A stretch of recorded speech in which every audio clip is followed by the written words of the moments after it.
Hello दोस्तों, क्या हाल है। तारीख आज 2 मई 2025, दिन शुक्रवार, हिंदी तिथि पंचमी। और आइए बात करते हैं आज के मुख्य समाचार में देश भर की तमाम बड़ी खबरों पर नजर डालते हैं। देखिए दोस्तों, एक तो आज का दिन बेहद खास होगा क्योंकि आज 3 खास जयंती मनाई जाएगी। शंकराचार्य जयंती, सूरदास जयंती और रामानुज जयंती आज ही है। और वहीं आज 2 मई को मध्य प्रदेश राज्य में मनाया जाएगा लाडली लक्ष्मी उत्सव भी, जो मध्य प्रदेश सरकार द्वारा लाडली लक्ष्मी योजना चलाई जाती है राज्य की बेटियों के जीवन में बदलाव लाने के लिए। तो इस योजना की सफलता के उपलक्ष्य में आज भव्य उत्सव का आयोजन होगा। इस योजना में मध्य प्रदेश सरकार बेटियों को कब कब क्या फायदे देती है देख सकते हैं आप, जानकारी भी है ना। चलिए आगे बढ़ते हैं अपन खबरों में। देखिए अगला अपडेट, प्रधानमंत्री नरेंद्र मोदी ने मुंबई में किया वेब्स 2025 समिट का शुभारंभ और इस दौरान उन्होंने सिनेमा जगत की 5 दिग्गज हस्तियों के नाम डाक टिकट भी जारी किए हैं। किन किन के नाम पर स्मारक डाक टिकट लॉन्च हुए हैं उनके नाम भी आप देख सकते हैं। और पीएम मोदी द्वारा इस वेब समिट के उद्घाटन के दौरान कई बॉलीवुड सेलिब्रिटीज भी शामिल हुए। शाहरुख खान, अक्षय कुमार, रणवीर, आलिया समेत कई सितारे शामिल हुए। अनुपम खेर भी बोले कि ये काफी ऐतिहासिक पल है। इस वेब समिट में पीएम मोदी बोले कि ये एक ऐसा प्लेटफॉर्म है जहां युवा एक आइडिया के जरिए क्रिएटिव वर्ल्ड के साथ जुड़ेगा। और इस समिट के दौरान संबोधन में देश के कारोबारी मुकेश अंबानी भी बोले कि भारत का मीडिया व मनोरंजन उद्योग अगले दशक में $100 बिलियन तक पहुंच सकता है। और इस दौरान पंचायत वेब सीरीज को भी बड़ी सफलता मिली। वेब समिट में शामिल होने वाली पहली सीरीज भी बन चुकी है। तो कुछ यूं रहा ये समिट का आयोजन। चलिए अगला अपडेट देखिए। 4 मई को केंद्र सरकार और किसानों के बीच होने वाली बैठक स्थगित हुई। केंद्र सरकार की ओर से किसानों को एक चिट्ठी भेजी गई है जिसमें कहा गया कि किसान संगठनों ने जो मांग की थी 4 मई की बैठक में पंजाब सरकार को शामिल न किया जाए। अगर वो शामिल होते हैं तो किसान संगठन इस मीटिंग का बायकॉट करेंगे। तो फिलहाल ये बैठक को स्थगित कर दिया गया है। और वहीं खबर है दोस्तों, आज देश के प्रधानमंत्री नरेंद्र मोदी भी आंध्र प्रदेश राज्य को 58,000 करोड़ रुपए की योजनाओं की सौगात देंगे। दरअसल पीएम मोदी अभी देश के 3 राज्यों के दौरे पर हैं 2 दिन तक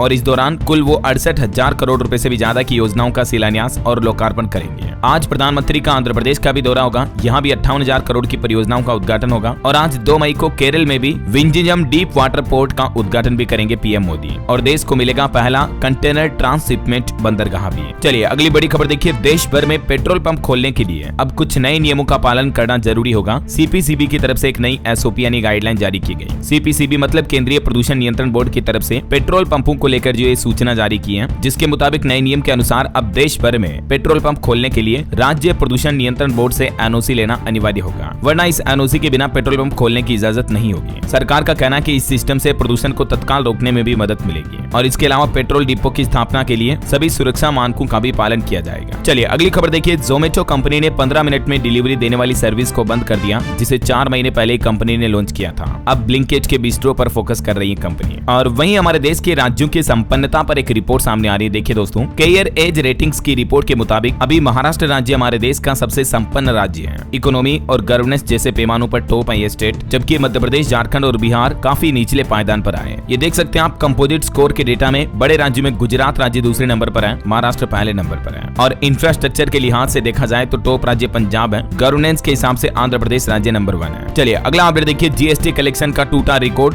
भर गया सरकार का खजाना। सरकार के खाते में 2 लाख करोड़ रुपए से भी ज्यादा का टैक्स जमा हुआ। बीते महीने अप्रैल में जीएसटी कलेक्शन कितना हुआ इसके डेटा जारी कर दिए गवर्नमेंट ने। ये कलेक्शन लगभग 12.5% से भी ज्यादा बढ़ा और सर्वकालिक उच्च स्तर पर पहुंच चुका, मतलब अब तक का सबसे ज्यादा कलेक्शन रहा। नया रिकॉर्ड बना दिया जीएसटी कलेक्शन ने। पिछले साल की तुलना में 12.6% की बढ़ोतरी हुई। अप्रैल 2025 में सरकार के खाते में 2.25 लाख करोड़ रुपए से भी ज्यादा का राजस्व जमा हुआ। एग्जैक्ट आंकड़ा बताऊं तो 2.37 लाख करोड़ रुपए। और इस अच्छे जीएसटी कलेक्शन पर वित्त मंत्री निर्मला सीतारमण ने भी आभार जताते हुए कहा कि ये भारत की आर्थिक ताकत का ट्रेलर है। चलिए अगला अपडेट देखिए। सोना 1650 रुपए तक सस्ता हुआ। दूध 2 रुपए महंगा हो चुका है। कॉमर्शियल गैस सिलेंडर भी 17 रुपए तक सस्ता हुआ। और इसके अलावा एटीएफ फ्यूल यानी हवाई जहाज में जो ईंधन काम में आता, उनकी कीमतों में भी 4% तक की कटौती हुई है। और होटल रेस्टोरेंट में इस्तेमाल होने वाला कॉमर्शियल एलपीजी गैस सिलेंडर भी सस्ता हुआ है। मई महीने से ये कुछ महंगा सस्ता के अपडेट हैं। और भी दोस्तों, बिजली बिल, स्कूल फीस वगैरह पे महंगा सस्ता को लेकर क्या क्या फैसले लिए गए मई महीने में सरकार की तरफ से, अगर आप इसके बारे में डिटेल जानकारी जानना चाहते हैं तो कल दिन में मैंने डीएलएस न्यूज चैनल पर इसको लेकर एक अलग से वीडियो डाला है कि 1 मई से क्या महंगा क्या सस्ता हुआ। ठीक है ना, तो आप इस वीडियो को देख लीजिएगा जरूर। जैसे मतलब मैंने आपको नए नियम वाले वीडियो में सारी जानकारी बताई थी 1 मई की अपडेट, वैसे ही ये महंगा सस्ता में आपको A to Z इन्फॉर्मेशन मिल जाएगी। ओके दोस्तों, और चलिए आगे बढ़ते हैं अपन खबरों में। देखिए राम मंदिर पर अपडेट आ रहा कि राम मंदिर के 6 दरवाजों पर 18 किलो सोना मढ़ा जा रहा है। मुख्य कलश पर भी सोने का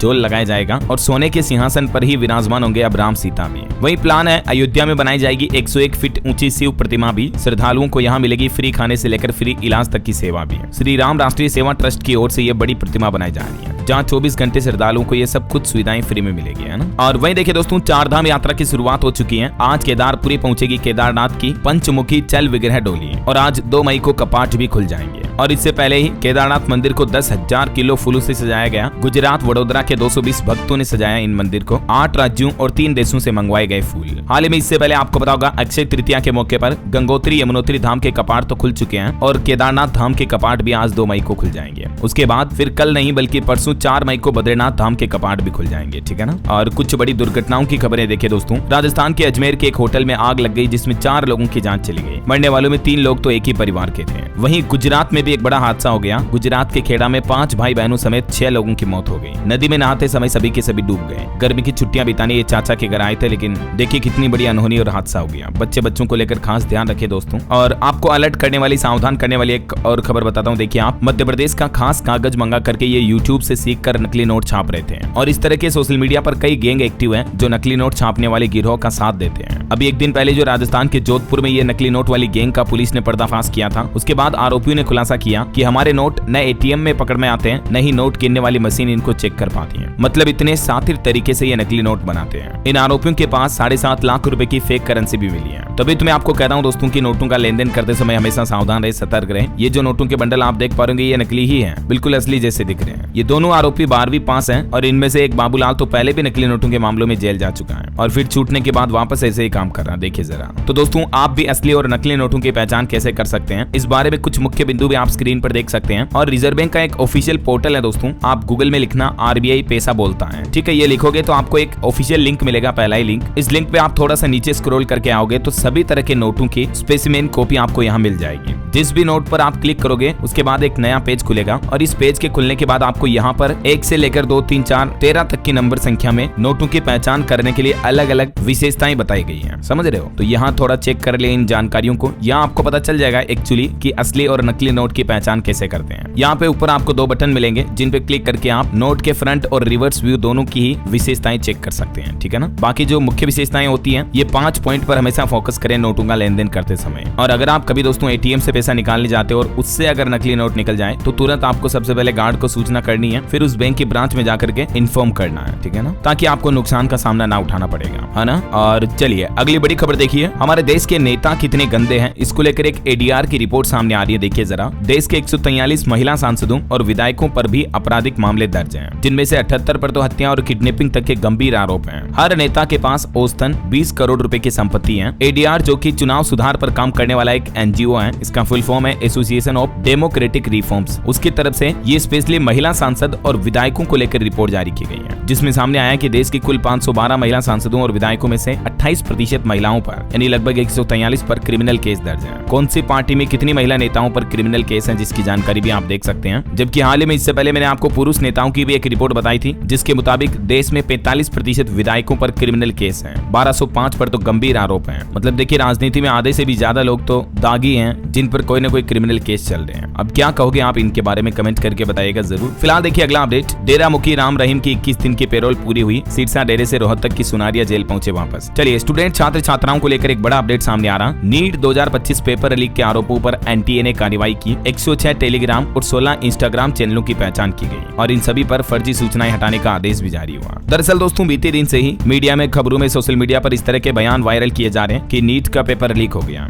ये मतलब फर्जी खबरें फैलाई जा रही है। अब तक पेपर लीक के 1500 से भी ज्यादा संदिग्ध दावे सामने आए हैं NTA यानी नेशनल टेस्टिंग के सूत्रों के मुताबिक। तो इस मामले में अब NTA की तरफ से एक्शन लिया गया है और सख्त कार्रवाई भी की जाएगी। वैसे आपको बता दूं, नीट एग्जाम का अपडेट भी आ चुका है। नीट यूजी के एडमिट कार्ड जारी हुए। परसों 4 मई को देश भर के 550 सेंटरों में होगी नीट की परीक्षाएं। चलिए अगला अपडेट देखिए। जम्मू कश्मीर पहलगाम हमले की न्यायिक जांच को लेकर सुप्रीम कोर्ट में एक याचिका लगाई गई, लेकिन सुप्रीम कोर्ट ने इस याचिका पर सुनवाई करने से इनकार कर दिया। उल्टा याचिकाकर्ता को फटकार लगाते हुए कहा कि क्या आप हमारे देश के सुरक्षा बलों का मनोबल गिराना चाहते हैं? अगर नहीं तो ऐसी अर्जियां मत लगाइए। और ये बयान देते हुए सुप्रीम कोर्ट ने जम्मू पहलगाम में हुए आतंकी हमले की न्यायिक जांच का आदेश रद्द कर दिया है। वहीं भारत सरकार ने एक और बड़ा फैसला लिया। पहलगाम हमले के बाद भारत पाकिस्तान तनाव के बीच INS सूरत हजीरा को पोर्ट पर तैनात किया गया। अरब सागर में एंटी शिप एंटी एयरक्राफ्ट युद्धाभ्यास का आयोजन भी हुआ। गृह मंत्री अमित शाह बोले कि आतंकियों को बख्शा नहीं जाएगा। अमित शाह ने पाकिस्तान को भी सख्त चेतावनी देते हुए कहा कि चुन चुन कर जवाब मिलेगा। भारत की इंच इंच भूमि से आतंकवाद को मिटाने का संकल्प लिया हमने। और भारत सरकार ने अब तैयारियां भी बढ़ा दी हैं। देखिए हेलीकॉप्टर ध्रुव को भी HAL से ऑपरेशनल क्लियरेंस मिला, आर्मी एयरफोर्स को उड़ान की परमिशन मिली। इसी साल जनवरी में क्रैश के बाद तकनीकी खराबी का पता चला था। और वहीं इस हमले में जान गंवाने वाले लेफ्टिनेंट नरवाल की पत्नी भी बोली कि कश्मीरियों और मुसलमानों के खिलाफ न जाएं लोग,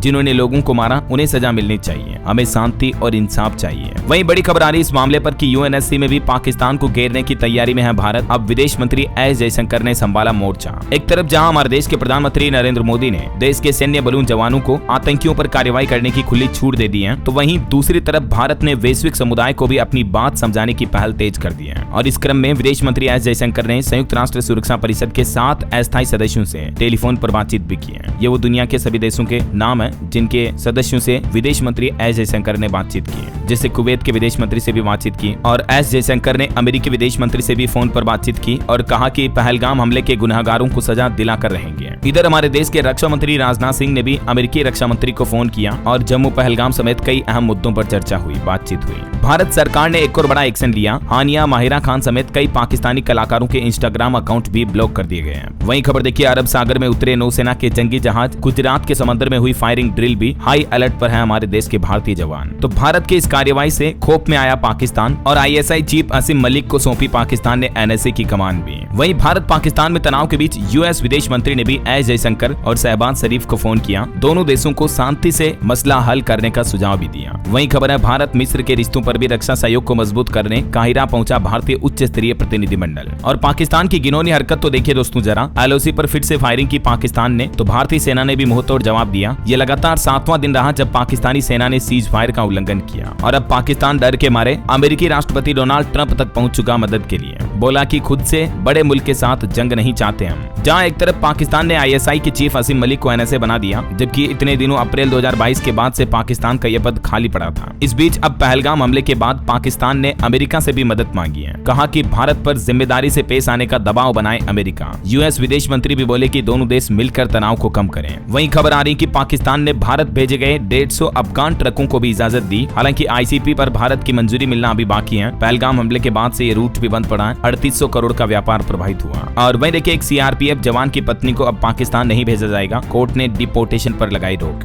वहीं मथुरा के एक संत ने भी अमेरिकी राष्ट्रपति ट्रंप को खून से एक पत्र लिखा, जिसमें पहलगाम हमले के बाद पाकिस्तान के लिए इस पत्र में मांग की गई है, जिसमें कहा गया कि पाकिस्तान आतंकवादियों को शरण दे रहा और ऐसे में पाकिस्तान पर कार्रवाई जरूरी है। ये देख सकते हैं वो लेटर भी आप। डोनाल्ड ट्रंप जी, प्रेसिडेंट USA, आपसे ये अनुरोध है कि आतंकियों को शरण देने वाले देश पर सख्त कार्रवाई करें। और कई सारे एक्सपर्ट का भी ये कहना है कि भारत के साथ अगर युद्ध हुआ तो दिवालिया हो जाएगा पाकिस्तान, पूरी तरह से बर्बाद हो जाएगा, क्योंकि अभी ऑलरेडी पाकिस्तान की हालत बहुत खराब चल रही है। बिखरने के कगार पर है पाकिस्तान की अर्थव्यवस्था भी। तो ये कुछ माहौल चल रहा दोस्तों जम्मू पहलगाम घटना का। वहीं खबर है पश्चिम एशिया में शांति और स्थिरता के लिए भारत प्रतिबद्ध है। ये कहना है पार्वर्थ नेनी हरीश का। उन्होंने कहा कि भारत गाजा संघर्ष में भी पक्षों के साथ मिलकर काम करने के लिए तैयार है। ये संयुक्त राष्ट्र में स्थायी प्रतिनिधि हैं हरीश, उनकी तरफ से ये बयान दिया गया। चलिए अगली बड़ी खबर देखिए। 26/11 मुंबई हमले के मामले में NIA को तहूर राणा के वॉइस और हैंडराइटिंग सैंपल लेने की इजाजत मिली। दिल्ली हाईकोर्ट ने सुनाया फैसला। वहीं खबर आ रही दोस्तों की हमारे देश में पहली बार मुसलमानों की भी होगी जातिवार गणना। पसमानदा समाज और मुस्लिम वोट बैंक की राजनीति पर चोट लगेगी। अभी एक दिन पहले आपको पता होगा केंद्र सरकार ने देश भर में जातिगत जनगणना कराने का जो फैसला किया था, तो इस जनगणना में हिंदुओं के साथ साथ मुस्लिमों में भी जातियों की जनगणना की जाएगी। क्योंकि अभी तक जनगणना के साथ मुस्लिमों की गणना केवल एक धार्मिक समूह के रूप में की जाती थी, लेकिन जो मुस्लिमों में भी अलग अलग कास्ट होती है, सिया मुस्लिम, पसमानदा समाज वगैरह, तो इनकी भी अब अलग से काउंटिंग की जाएगी। ये भारत सरकार का प्लान है। चलिए अगली बड़ी खबर आ रही है। अगर आप टोल टैक्स नहीं भरते हो तो अब आपका सिविल स्कोर खराब होगा। जैसे बैंक के लोन की किस्त समय पर नहीं चुकाते और आपकी सिविल बिगड़ जाती है ना, वैसे ही टोल टैक्स सिस्टम पर भी ये सिस्टम शुरू करने का प्लान कर रहे हैं। RBI के साथ डिस्कशन में जुटा परिवहन मंत्रालय।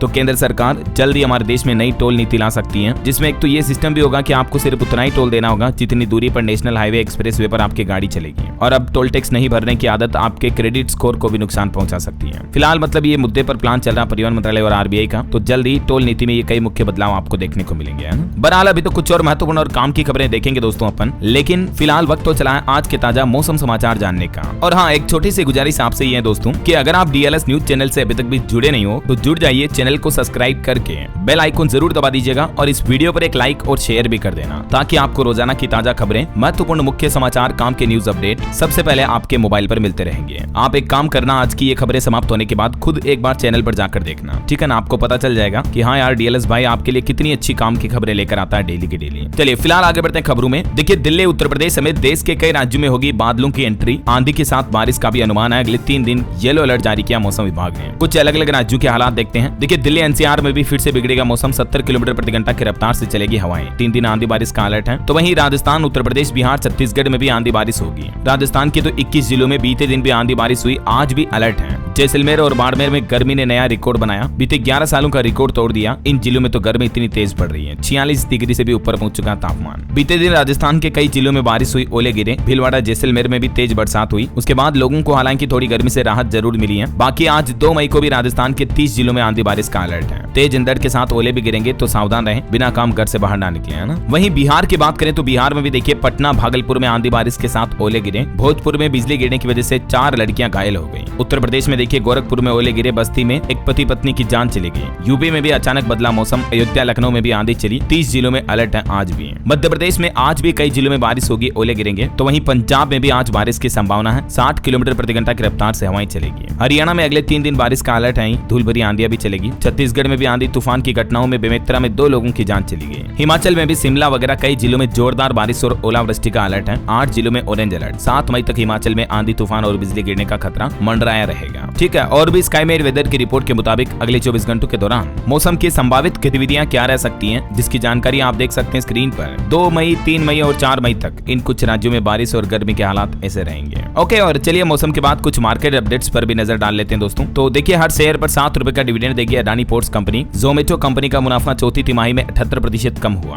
तो वहीं अडानी एंटरप्राइजेज का मुनाफा 753% तक बढ़ा। और देखिए मार्केट में ट्रेडिंग एफएनडो पर दिग्गज निवेशक विजय केडिया ने एक मांग की है। अगर सेबी उनकी मांग मान लेती है तो ट्रेडिंग का पूरा तस्वीर ही बदल जाएगा। उनका कहना है कि अब रिटेल निवेशक जो हैं वो एफएनओ ट्रेडिंग को कसिनो बना रहे हैं। तो उनकी मांग है कि क्या इसे लॉगिन के बजाय लाइसेंस से जोड़ना चाहिए। मतलब अब जिन लोगों के पास लाइसेंस होगा वही लोग एफएनओ ट्रेडिंग कर पाए। ये विजय केडिया ने सेबी से मांग की है मतलब। और खबर देखिए फेडरल बैंक का मुनाफा भी 14% बढ़ा। और अभी भारत का स्टॉक मार्केट सेंसेक्स 4 मार्च के लेवल से 10% तक चढ़ चुका है। वहीं आईटेल इंडिया के सीईओ का कहना है कि सस्ते फोन में एआई फीचर्स देने पर हमारा फोकस है। और कोका कोला शेयर्स पर भी अपडेट आ रहा। Jubilant beverage Hindustan Coca Cola holdings में 40% हिस्सेदारी खरीदेगा। सीसीआई की मंजूरी भी मिल चुकी है। ओके, और चलिए मार्केट के बाद आगे बढ़ते हैं अपन खबरों में। तो देखिए बड़ी खबर जम्मू पहलगाम अटैक पर एक और अपडेट आ रहा कि अब पाकिस्तान को रोना पड़ेगा, क्योंकि ई कॉमर्स और इलेक्ट्रॉनिक्स निर्यात पर भी भारत समेत दुनिया के कई देश पाकिस्तान के लिए प्रतिबंध लगाने की तैयारी कर रहे हैं। और आईएमएफ ने एक बड़ा दावा किया है, टैरिफ, तेल की कीमतें और अन्य अनिश्चितताओं में मध्य पूर्व की अर्थव्यवस्थाएं प्रभावित हुई हैं। वहीं हमारे देश की फाइनेंस मिनिस्ट्री यानी वित्त मंत्री निर्मला सीतारमण भी बोली, आर्थिक लचीलेपन के लिए घरेलू दक्षता के साथ प्रतिस्पर्धा यानी कंपटीशन भी जरूरी है। चलिए अगला अपडेट देखिए। उत्तराखंड में लागू हुआ सशक्त भू कानून, अब डेमोग्राफी चेंज की कोशिशों पर लगाम लगेगी। और इस नए नियम के मुताबिक उत्तराखंड के 11 जिलों में कृषि बागवानी के लिए बाहरी व्यक्ति भूमि नहीं खरीद पाएंगे। इस संबंध में उत्तराखंड की पुष्कर सिंह धामी सरकार द्वारा यह नया भू कानून का पूरा नोटिस भी जारी कर दिया है। और अंतर्राष्ट्रीय न्यूज से बड़ी खबर देखिए दोस्तों। डोनाल्ड ट्रंप और यूक्रेन के राष्ट्रपति जेलेंस्की में बहस के 2 महीने बाद मिनरल डील फाइनल हुई। यूक्रेन को अमेरिका ने जंग में $350 बिलियन की मदद दी। बदले में अब अमेरिका को भी दुर्लभ खनिज मिलेंगे यूक्रेन से। तो दोस्तों जैसे ये डील हुई दुनिया भर में हड़कंप समझ गया, क्योंकि कहीं न कहीं इस डील की वजह से रूस यूक्रेन जंग और ज्यादा भड़क सकती है और रूस और अमेरिका के रिश्ते भी और ज्यादा बिगड़ सकते हैं ना। चलिए खेल समाचार पर खबर आ रही है। राजस्थान आईपीएल की प्लेऑफ रेस से बाहर हुई। मुंबई ने 100 रन से हराया। टीम लगातार 6ठा मैच जीतकर पॉइंट्स टेबल के टॉप पर आई। वहीं प्रधानमंत्री नरेंद्र मोदी ने प्रगति के 46वें संस्करण की बैठक में 90,000 करोड़ रुपए की 8 महत्वपूर्ण परियोजनाओं की समीक्षा भी की। खबर है ज्ञानेश्वर कुमार सिंह ने आईआईसीए के महानिदेशक और सीईओ के रूप में अपना कार्यभार पदभार भी संभाल लिया। और मुंबई में 3 मई को 8वें राष्ट्रीय सामुदायिक रेडियो सम्मेलन का भी आयोजन किया जाएगा। वेब समिट के दौरान ही कल ये आयोजन होगा ना। और दोस्तों इस वेब समिट में केंद्रीय आईटी मंत्री अश्विनी वैष्णव ने भी कहा कि आईआईटी आईआईएम के जैसे ही होगा क्रिएटिव टेक्नोलॉजी इंस्टीट्यूट का निर्माण। वहीं खबर देखिए केंद्रीय मंत्री चिराग पासवान ने भी जाति जनगणना कराने की केंद्र सरकार के फैसले को समय की आवश्यकता बताया। और वहीं दोस्तों हमारे देश में कोयला उत्पादन पर भी एक रिपोर्ट सामने आ रही है कि देश में कोल प्रोडक्शन में इस साल अप्रैल महीने में पिछले साल की तुलना में 3.63% तक की बढ़ोतरी देखी गई। और दिल्ली सरकार का प्लान देखिए, आज शहर में 400 इलेक्ट्रिक दिल्ली ईवी इंटरकनेक्टर DEVI बसें उतारने का प्लान कर रही है दिल्ली की मुख्यमंत्री रेखा गुप्ता सरकार, जिससे राजधानी में पोल्यूशन पर भी कंट्रोल किया जाएगा ना। वहीं नेशनल ह्यूमन राइट्स कमीशन यानी NHRC की तरफ से भी एक अपडेट आ रहा। देखिए राष्ट्रीय मानवाधिकार आयोग NHRC ने 11 राज्यों से कमजोर वर्गों की सुरक्षा के लिए तत्काल एहतियात कदम उठाने को कहा है। चलिए खबर आ रही है, पूर्व केंद्रीय मंत्री और कांग्रेस लीडर गिरजा व्यास का निधन हो चुका है। 79 साल की उम्र में इन्होंने आखिरी सांस ली। ईश्वर इनकी आत्मा को शांति दे। बताया जा रहा है कि पूजा के दौरान आग में झुलसने की वजह से इनकी जान गई है। कुछ दिनों से इनका इलाज चल रहा था। चलिए अगला अपडेट देखिए। मराठा योद्धा रघुजी भोसले की तलवार भारत को वापस मिल गई। हाल ही में लंदन में इसकी नीलामी हुई थी तो महाराष्ट्र सरकार ने इसको 47 लाख रुपए में खरीदा। वही खबर है दोस्तों, ब्लूमबर्ग द्वारा 2025 तक एशिया के टॉप 10 सबसे धनी परिवारों की लिस्ट जारी की और इस लिस्ट में 6 भारतीय परिवार भी शामिल हैं। टॉप 20 की लिस्ट में रिलायंस इंडस्ट्रीज के मालिक अंबानी परिवार कुल संपत्ति के साथ सूची में पहले स्थान पर रहा। ये देख सकते हैं आप, एशिया के टॉप 10 सबसे अमीर परिवारों की लिस्ट में अंबानी नंबर 1 पर है और ये 2025 में पर्टिकुलर भारत के सबसे अमीर परिवार रहे। चलिए अगली बड़ी खबर देखिए। पाकिस्तानी एयर स्पेस बंद होने से एयर इंडिया को $600 मिलियन का नुकसान हुआ। एक रिपोर्ट में दावा किया जा रहा। उसके बाद एयरलाइन कंपनी ने केंद्र सरकार को पत्र लिखकर अनुपातिक सब्सिडी की भी मांग की है। अभी एक दिन पहले आपको बताऊंगा, भारत सरकार ने भी पाकिस्तान पर ये शिकंजा कसा और उसके एयर स्पेस को 23 मई तक बंद रखने का ऐलान किया है। चलिए अगला अपडेट देखिए। भारत का एक और बड़ा फैसला, पाकिस्तानियों को राहत दी, देश छोड़ने की डेडलाइन भी बढ़ा दी है। पहले पाकिस्तानियों के लिए अपने वतन लौटने की अंतिम तारीख 30 अप्रैल थी, लेकिन फिलहाल सरकार का कहना है कि अगले आदेश निर्देश तक वाघा अटारी सीमा के माध्यम से शांतिपूर्वक अपने देश लौटने का मौका मिलेगा यहाँ रह रहे पाकिस्तानी लोगों को, है ना। चलिए बड़ी खबर देखिए। मध्य प्रदेश में सरकारी कर्मचारियों को जमा निधि पर मिलेगा 7.1% की दर से ब्याज। और वैसे मध्य प्रदेश में अभी सरकार ने न्यू ट्रांसफर पॉलिसी भी शुरू कर दी है, तो आज से अब अगले 30 दिन तक यानी इस मई के महीने में पूरा 30 दिन तक गवर्नमेंट एम्प्लॉय के ट्रांसफर यानी तबादले हो पाएंगे। और इसमें इस बार नियम ये भी होगा, ऑर्डर निकालने से पहले ई ऑफिस में कराना होगा रजिस्टर्ड। चलिए बड़ी खबर देखिए। सुप्रीम कोर्ट ने डिजिटल एक्सेस को भी बताया मौलिक अधिकार का हिस्सा, एक केस की सुनवाई करते हुए। चलिए खबर आ रही दोस्तों, डिपार्टमेंट ऑफ फ्यूचर को मिले आयुक्त व निर्देशक। हरियाणा में नई तकनीकों के जरिए युवाओं को अब नौकरियां मिल पाएगी। जलवायु परिवर्तन, AI, क्वांटम कंप्यूटिंग व रोबोटिक्स सेक्टर पर काम होगा। अब हरियाणा गवर्नमेंट का ये प्लान है। वहीं देखिए, पहलगाम हमले के बाद साइबर युद्ध भी किया पाकिस्तान ने। भारत और पाकिस्तान के हैकर्स जंग में उतरे। अभी एक दिन पहले तो आपको बताऊंगा, राजस्थान सरकार की कुछ वेबसाइट्स को पाकिस्तानी हैकर्स ने निशाना बनाया था। तो उसके बाद अब ये देखिए, फिजिकल जंग से पहले ही साइबर जंग शुरू हो चुकी है। चलिए स्वच्छता को लेकर बड़ी खबर आ रही दोस्तों। टूरिस्ट ने अगर कचरा फेंका तो 1500 का कटेगा चालान। हिमाचल सरकार की तरफ से 2 नए नियम लागू किए हैं। एक तो हिमाचल राज्य में अब जो भी पर्यटक घूमने आएंगे उनको अपनी गाड़ी में डस्टबिन रखना होगा। ये नहीं रखने पर भी 10,000 का फाइन लगेगा सीधा।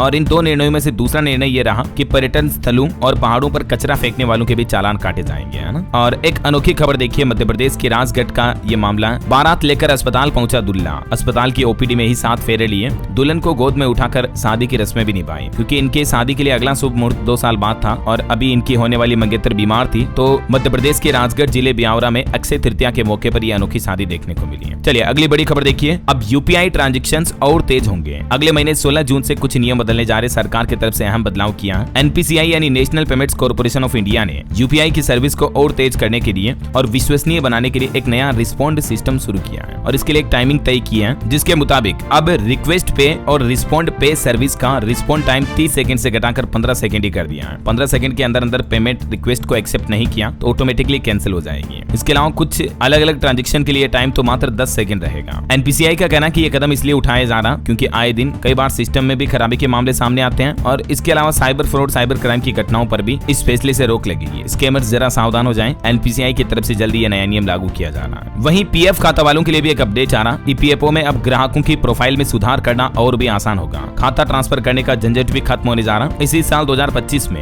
EPFO कितना बदल गया, मतलब क्या क्या नियम लागू हुए हैं। तो वैसे तो मैं आपको जैसे ही नया नियम आता है DLS न्यूज चैनल के माध्यम से अपडेट बता देता हूँ ऑलरेडी, लेकिन कुछ हाइलाइट्स देख लीजिए। एक तो इस साल 2025 में PF खाते के प्रोफाइल को अपडेट करना बहुत ही आसान कर दिया। ये लिमिटेशन थी, कुछ उनको हटा दिया। अब नौकरी बदलते समय भी आपको अपने PF के ट्रांसफर की झंझट नहीं रहेगी। वहीं संयुक्त घोषणा की प्रक्रिया को भी सरल किया गया है और CPPS अब पेंशन भुगतान की नई व्यवस्था होगी, यानी सेंट्रलाइज्ड पेंशन पेमेंट सिस्टम, जिसके जरिए आप देश के किसी भी बैंक की किसी भी ब्रांच से अपना PF का या पेंशन का पैसा विड्रॉल कर पाएंगे, है ना। और 5वां तो अधिक पेंशन पर सरकार ने अपनी तस्वीर भी साफ कर दी है। इन फैसलों की कुछ जानकारियां आप देख सकते हैं। EPFO की सेवाएं और भी आधुनिक और डिजिटल हुई है और अभी तो सरकार का प्लान है मई जून में तो UPI और ATM के जरिए भी आपके PF का पैसा विड्रॉल करने का सिस्टम शुरू किया जाएगा जल्दी, है ना। और इसके अलावा दोस्तों KYC को लेकर भी एक अपडेट सामने आ रहा कि अब बिना पेपर वर्क के भी आधार KYC से होगा PPF और सुकन्या समृद्धि योजना में निवेश। बस इसके लिए आपको केवल ऑनलाइन फॉर्म भरना होगा और बाकी पूरा ये सिस्टम आधार बायोमेट्रिक वगैरह कैसे काम करेगा इस बाबत पूरी जानकारी आप देख सकते हैं स्क्रीन पर, ठीक है ना। चलिए आगे बढ़ते हैं अपन खबरों में, कुछ और इंपॉर्टेंट अपडेट्स देख लेते हैं। तो देखिए सुप्रीम कोर्ट ने आदेश दिया, कहा कि दिल्ली के डियर पार्क से दूसरे राज्यों में नहीं भेजे जाएंगे हिरण, सुप्रीम कोर्ट ने रोक लगाई। और सुप्रीम कोर्ट ने एक और आदेश में कहा कि उत्तर प्रदेश आगरा के ताजमहल के 5 किलोमीटर तक के दायरे में हमारी अनुमति के बिना पेड़ नहीं काटे जाने चाहिए।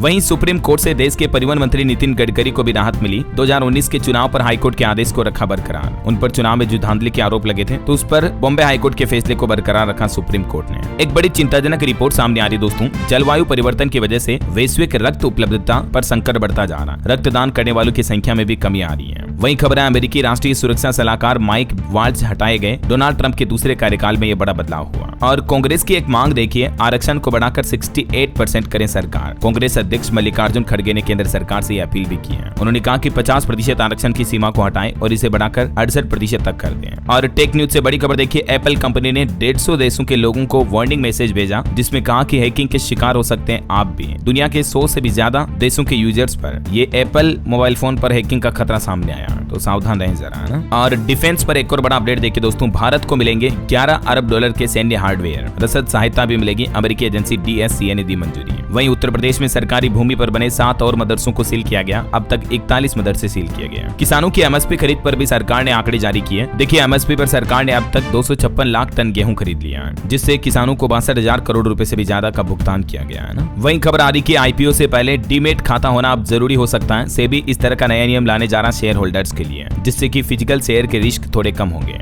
और देश में रोजगार नौकरियों को लेकर भी खबर आ रही दोस्तों, व्हाइट कॉलर हायरिंग में ग्रोथ ज्यादा है। अप्रैल महीने में 9% तक की बढ़ोतरी देखी गई, जिससे हायरिंग एक्टिविटी में फार्मा सेक्टर हो गया, real estate, GCC, oil and gas वगैरह इन सेक्टर में सबसे ज्यादा नौकरियां सामने आई हैं। वहीं खबर आतंकी हमले के खतरे को देखते हुए देश की राजधानी दिल्ली में भी सुरक्षा बढ़ाई गई, BDS और डॉग स्क्वाड की भी तैनाती की गई। चलिए खबर आ रही है, ये दिग्गज अमेरिकी IT कंपनी भारत में 20,000 फ्रेशर्स को साल 2025 में नौकरी देगी। अमेरिकी IT कंपनी कोग्निजेंट के द्वारा यह बड़ी घोषणा की गई। और ऑटो इंडस्ट्री से एक रिपोर्ट देखिए, मारुति सुजुकी ने अप्रैल महीने में बेची 1,79,791 गाड़ियां। चलिए बड़ी खबर देखिए, चुनाव आयोग की तरफ से एक अहम निर्देश जारी किया गया, वोटर इन्फॉर्मेशन स्लिप में सुधार और वोटिंग को आसान बनाने के लिए 3 अहम बदलाव किए जाएंगे। अब न्यू वोटर इन्फॉर्मेशन स्लिप कैसी होगी, देख सकते हैं आप, न्यू वोटर स्लिप अब कैसी होगी, जबकि ओल्ड वोटर इन्फॉर्मेशन स्लिप ऐसी हुआ करती थी। चलिए बड़ी खबर देखिए, देश की राजधानी दिल्ली के धार्मिक स्थलों पर सिंगल यूज प्लास्टिक पर लगेगी रोक। मुख्यमंत्री रेखा गुप्ता ने बड़ा कदम उठाते हुए निर्देश भी जारी कर दिया। वहीं दिल्ली के अस्पतालों में अब मई से ही आभा ID कार्ड दिखाना अनिवार्य होगा, क्योंकि इस कार्ड के जरिए आपकी पूरी हेल्थ का रिकॉर्ड डेटा ऑनलाइन अब सरकार के पास सेव रहेगा ना। और वैसे पानी के घमासान पर बड़ी खबर आ रही, पंजाब सरकार ने नंगल डैम पर ताला लगाया। मुख्यमंत्री नायब सिंह सैनी ने भी बुलाई अधिकारियों की बैठक। आपको पता होगा पंजाब हरियाणा इन 2 राज्यों के बीच अभी पानी का विवाद चल रहा। इस बीच इस विवाद में केजरीवाल की भी एंट्री हुई। चंडीगढ़ में पंजाब सरकार की बैठक हुई। 5 मई को होगा विधानसभा का विशेष सत्र भी। प्रवेश वर्मा ने भी आरोप लगाते हुए कहा कि गंदी राजनीति बंद करो वरना पंजाब से भी जाओगे। प्रवेश वर्मा ने आम आदमी पार्टी सरकार पर लगाया दिल्ली का पानी रोकने का आरोप भी। हरियाणा पंजाब के साथ ही दिल्ली में भी पानी को लेकर फिर से ये जुबानी जंग शुरू हो चुकी है। देखिए पंजाब ने पानी रोका, हरियाणा में हालात बिगड़े, सप्लाई टाइमिंग घटी, अफसरों के हेडक्वार्टर छोड़ने पर भी रोक रही। आम आदमी पार्टी सरकार ने ऑल पार्टी की मीटिंग भी बुलाई। इस बीच पंजाब के वित्त मंत्री ने भी बयान दिया, कहा कि हम पानी की एक बूंद भी हरियाणा को नहीं देंगे। वही खबर है, भाखड़ा से हरियाणा के हिस्से के पानी की कटौती के विरोध में सड़कों पर उतरेगी अब INLD, सभी जिलों में प्रदर्शन भी करेंगे। इनेलो भाखड़ा से हरियाणा के हिस्से में पानी कटौती के लिए विरोध प्रदर्शन करेगी, देख सकते हैं आप जानकारी। चलिए खबर आ रही, दिल्ली में अब बाजार के गलियारों या फुटपाथों पर नहीं लगेगी झाड़ू, बल्कि कन्नॉट पैलेस, बंगाली मार्केट, यहाँ पर तो अभी दिन में 2 बार पोछा लगाया जा रहा, साफ सफाई बढ़ाने के लिए। और खबर है, दिल्ली को मिलेगा नया एलिवेटेड रोड, IGI एयरपोर्ट और गुरुग्राम जाना आसान होगा, फरीदाबाद वालों को भी फायदा मिलेगा, देख सकते हैं आप। चलिए अगली बड़ी खबर आ रही है, उत्तर प्रदेश में अब अगर आपकी बिजली गुल हुई तो सीधे WhatsApp ग्रुप में आप शिकायत कर पाएंगे। इस ग्रुप से सांसद, विधायक और अधिकारी भी कनेक्टेड रहेंगे। और एक E-पासपोर्ट पर खबर आ रही कि अब चिप लगे नए E-पासपोर्ट से आप विदेश का सफर करोगे तो चंद मिनटों में ही आपकी इमिग्रेशन प्रक्रिया पूरी हो जाएगी। यूपी से ये E-चिप वाले पासपोर्ट की शुरुआत भी हो चुकी है, कुछ राज्यों में अभी तक ये शुरू नहीं हुआ है ना। खबर है, भारतीय सेना और वायुसेना में भी अहम बदलाव हुआ, 3 वरिष्ठ अधिकारियों ने संभाला जिम्मा। वहीं दिल्ली की सड़कों को सिग्नल फ्री करने की भी कवायद कर रही है दिल्ली की नई सरकार, 2027 तक काम पूरा करने का लक्ष्य है। बड़ी खबर आ रही है, उत्तर प्रदेश में सरकारी नर्सिंग कॉलेजों में एडमिशन का नियम बदल चुका है। अब ये इम्तिहान यानी एग्जाम देना पड़ेगा, तब भी यूपी की सरकारी सरकारी नर्सिंग कॉलेजों में प्रवेश मिल पाएगा, है ना। और खबर है पानी को लेकर तानातानी जो चल रही है, इस बीच पंजाब ने BBMB को पानी नहीं छोड़ने दिया तो PM मोदी से हस्तक्षेप की अपील करेगा हरियाणा। मतलब देखिए हमारे ही देश में राज्य सरकारें कैसे लड़ रही है आपस में। और खबर है दोस्तों कांची कामकोटी पीठ के नए कनिष्ठ शंकराचार्य बने श्री सत्य चंद्रशेखरेंद्र सरस्वती। बिहार के कुछ अपडेट देखिए आप। बिहार में हाजिरी बनाकर भागने वाले शिक्षकों की अब खेड़ नहीं, शिक्षा विभाग के आदेश के बाद हड़कंप समझ गया। ऐसे शिक्षकों को पहचान किया जाएगा जो स्कूल में अटेंडेंस लगा करके फिर रफू चक्कर हो जाते हैं। वहीं बिहार में मछली पालकों के लिए भी जरूरी खबर आई। सरकार ने NFDP पोर्टल पर सभी मछुआरों का रजिस्ट्रेशन अनिवार्य कर दिया, कंपलसरी होगा। और देखिए बिहार के सरकारी स्कूलों में प्रधानाध्यापकों की पावर भी घटाई गई, अब एक जिम्मेदारी से उन्हें मुक्त कर दिया है, जिसके मुताबिक बिहार के सरकारी विद्यालयों में जो मध्याह्न भोजन मिलता है मिड डे मील, उसमें बदलाव किया जाएगा और अब इसकी जिम्मेदारी प्रधानाध्यापक की जगह अन्य शिक्षकों को दी जाएगी। पायलट प्रोजेक्ट के तहत यह व्यवस्था 13 मई से 13 जून तक लागू होगी, उसके बाद इसको परमानेंट लागू किया जाएगा। और वहीं दोस्तों बिहार में सरकारी शिक्षकों के लिए एक और खुशखबरी भी आई। सैलरी के लिए नीतीश सरकार ने जारी किए 25 अरब रुपए भी, जिससे उनकी बकाया पेंडिंग तनख्वाह को कंप्लीट किया जाएगा। बिहार भागलपुर वालों के लिए भी खुशखबरी, जिले में होगा 3 नए ROB यानी रेलवे ओवरब्रिज का निर्माण, 2 लाख से ज्यादा लोगों को मिलेगा फायदा। चलिए अब अपन कुछ और स्टेट न्यूज अपडेट देख लेते हैं फटाफट से। तो देखिए दोस्तों अमूल वेरका के बाद अब राजस्थान की जयपुर डेयरी ने भी दूध खरीदने के रेट बढ़ा दिए। 825 रुपए प्रति किलोग्राम फेट की दर से होगी खरीदारी, 25 रुपए प्रति किलोग्राम का इजाफा किया है। फेट प्राइस पर यह मूल्य है मतलब। वहीं राजस्थान में सड़क गुणवत्ता जांच अभियान का भी रिकॉर्ड दर्ज हुआ। 23 जिलों में 2224 सड़कों का निरीक्षण किया गया। और वहीं देखिए मध्य प्रदेश के कई जिलों में आशा कार्यकर्ताओं ने वेतन बढ़ोतरी की मांग की। डिप्टी कलेक्टर को ज्ञापन भी सौंपा और कहा कि 7 दिन में मांग न माने जाने पर HM का घेराव करेंगे। और छत्तीसगढ़ के 2813 लेक्चरर्स हेड मास्टर्स प्रमोट होकर प्रिंसिपल बनाए गए। वहीं झारखंड में 5 मई तक आंधी तूफान बारिश की चेतावनी। हरियाणा में देखिए लिंगानुपात पर सुधार पर सख्ती बरतने का आदेश जारी हुआ। 384 केंद्रों के रजिस्ट्रेशन कैंसिल किए गए। वहीं हरियाणा में डॉक्टर बनने के लिए 60,687 युवा देंगे एग्जाम। नीट परीक्षा के लिए 162 केंद्र बनाए गए। और केंद्र सरकार किसानों के बीच होने वाली मीटिंग रद्द हो चुकी है, ये अपडेट तो मैंने आपको बता ही दिया। और खबर देखिए हिमाचल प्रदेश के प्राइमरी टीचरों ने भी शिक्षा विभाग को चेतावनी दी, कहा कि 15 दिन में ब्रॉडबैंड सिम कार्ड दें, ऐसा नहीं किया तो ऑनलाइन काम बंद कर देंगे। और हिमाचल में कुल्लू में आनी मेला 7 मई से शुरू होगा। उत्तराखंड में 4 धाम यात्रा का आगाज हो चुका है और इस बीच मौसम विभाग ने आंधी तूफान ओलावृष्टि की चेतावनी भी जारी की है। 50-60 किलोमीटर प्रति घंटा की रफ्तार से हवाएं भी चल सकती हैं। ओके और चलिए मौसम के बाद अब अपन कुछ एजुकेशनल अपडेट्स देख लेते हैं। तो देखिए एक तो आज से 2 मई से मतलब बिहार में इंटर मैट्रिक की कंपार्टमेंट परीक्षाएं शुरू होने जा रही है। और सरकारी नौकरी पर भी अपडेट आ रहा। इंडियन ऑयल कॉर्पोरेशन में अप्रेंटिस के 1770 पदों पर वैकेंसी निकली हुई है। एज लिमिट 24 साल और इसमें आवेदन शुरू होंगे 3 मई से, लास्ट डेट रहेगी 2 जून। फीस कुछ भी नहीं लगेगी, निःशुल्क है, तो आप भी चाहें तो अप्लाई कर सकते हैं। बाकी नीट एग्जाम का अपडेट बता दिया मैंने। UPSC 2025 एग्जाम का शेड्यूल भी जारी हो चुका है। IAS ISS एग्जाम जून में होंगे, ये देख सकते हैं आप, पूरा शेड्यूल भी है। ओके और चलिए कुछ अंतर्राष्ट्रीय न्यूज अपडेट देखिए दोस्तों। यूक्रेन से युद्ध के बीच रूस और उत्तर कोरिया में भी एक बड़ी डील हुई, उसके बाद पूरी दुनिया में खलबली सी मच गई। उत्तर कोरिया और रूस के बीच सीधे सड़क मार्ग बनाने को लेकर ये बड़ी डील हुई है। मतलब अब दुनिया के 2 बड़े देश सीधे रोड मार्ग से जुड़ जाएं। और इधर आपको बताऊंगा अमेरिकी राष्ट्रपति और यूक्रेन ने भी खनिज संशोधन समझौता कर लिया, तो रूस यूक्रेन के बीच जंग और बढ़ सकती है, ऐसा लग रहा है। ओके और चलिए दोस्तों अंत में आज के राशिफल पर नजर डाल लेते हैं। देखिए तुला, वृश्चिक और मीन राशि वालों की आज तरक्की के योग दिख रहे हैं। मिथुन राशि वालों को रुका पैसा मिलने की भी संभावना है। वहीं ये जो मई का महीना है ये 5 राशियों के लिए बड़े बदलाव वाला होगा। मिथुन राशि वालों को प्रमोशन मिल सकता है। शेयर राशि वालों की नौकरी में परिवर्तन के भी योग बनेंगे। बाकी और भी कुछ अलग अलग राशियों का राशिफल आप देख सकते हैं स्क्रीन पर। और हाँ दोस्तों आप मुझे कमेंट करके बताइए कि मुंबई में आयोजित वेब समिट में सरकार ने कुल कितनी बॉलीवुड हस्तियों के नाम पर डाक टिकट जारी करने का फैसला किया है। कमेंट में सिर्फ आपको नंबर लिखने हैं, उनके नाम नहीं लिखने हैं। सही जवाब देने वाले लोगों को रैंडमली सेलेक्ट होने पर DLS न्यूज टीम की तरफ से एक शानदार सरप्राइज गिफ्ट जीतने का मौका मिलेगा। और इसी के साथ ही अगर आपको वीडियो अच्छा लगा तो इसे लाइक करना, शेयर भी करना। DLS न्यूज चैनल को सब्सक्राइब करके बेल आइकन जरूर दबा देना, रोजाना ऐसी इन्फॉर्मेटिव जानकारियां, महत्वपूर्ण समाचार देखते रहने के लिए। ओके ख्याल रखिएगा अपने आप का, अपने परिवार का। मिलेंगे अगले नेक्स्ट अपडेट में, तब तक के लिए जय हिंद, जय भारत, वंदे मातरम।